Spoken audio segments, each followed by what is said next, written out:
This is an important thing to note because if they were able to beat Wisconsin as handily as they did, leaving the kind of plays that they left on the field in this game, then from a glass half full perspective, it's sort of this offense can be a lot more explosive down the line. It also tells you, man, there's some significant improvement to make.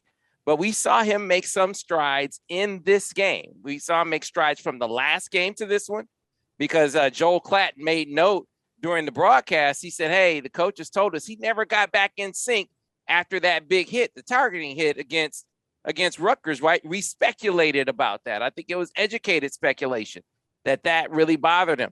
Coaches acknowledged that. And then Charles Woodson before the game said, hey, they're confident in Cade. He said, but I can sense that they have the same questions. He said, I can sense that they have their questions about, okay, how quickly will it all start to click, so to speak? And so there were some signs in this game. While there were some hiccups early, there were some signs a little bit later in the game, Al, that, a few things clicked. His best series of throws really came on the last, his last series in the game, right? But this is about a minute of good throws from Cade in the game. A little montage here, Al.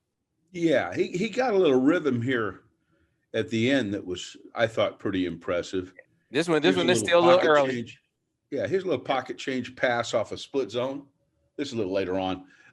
He brought him back downhill. I think he had a corner out called, and because he was running out of real estate, he got him on the ground for the ball, which is probably where the ball had to be located based on how the route was run. This is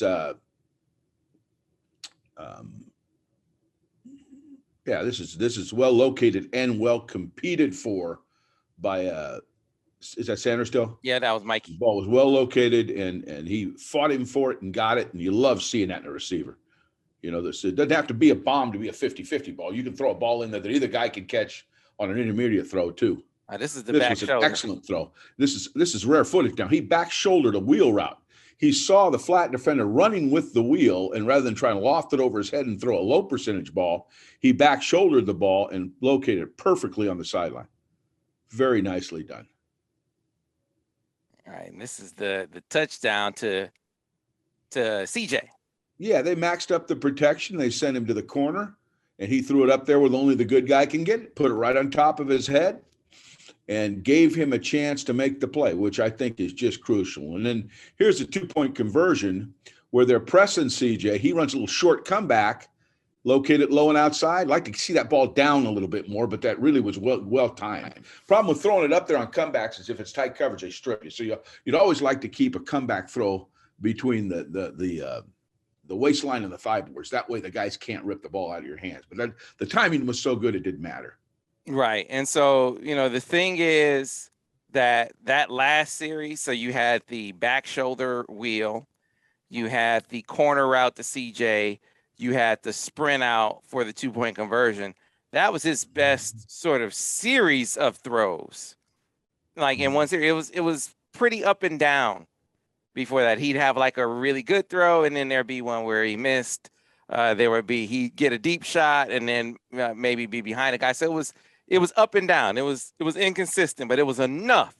He strung together enough, Al, for a winning effort. He got enough chunk plays. So the flea flicker, the stutter and go to Roman, which we will break down, took enough of the big bites, as you would call them, for them to win the game. But as they play better competition, some of the meat that they left on the bone in this game, they're going to have to eat, right?